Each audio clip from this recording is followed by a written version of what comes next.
सोलापूर विधान परिषद निवडणुकीच्या पार्श्वभूमीवर आमदार उत्तम जानकर हे पालकमंत्री जयकुमार गोरे यांच्या गोटात दाखल झाल्याने जिल्ह्यात राजकीय चर्चांना उधाण आले आहे.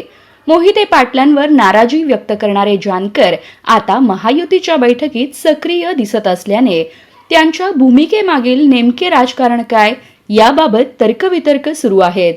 माळशिरसचे आमदार असलेले जानकर हे धैर्यशील मोहिते पाटील यांच्या पाठबळावर निवडून आले.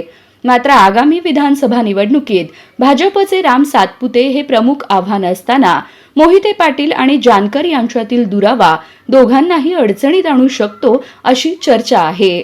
दरम्यान राष्ट्रवादीचे काही आमदार महायुतीच्या बैठकीत सहभागी होत असून राजेंद्र राऊत यांना पाठिंबा देत असल्याचे चित्र आहे.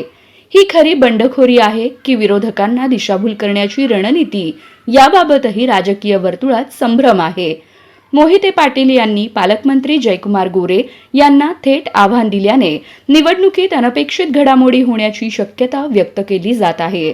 खासदार शरद पवार यांनीही या निवडणुकीत लक्ष घातल्याने सोलापुरातील राजकीय समीकरणे अधिकच गुंतागुंतीची बनली आहेत.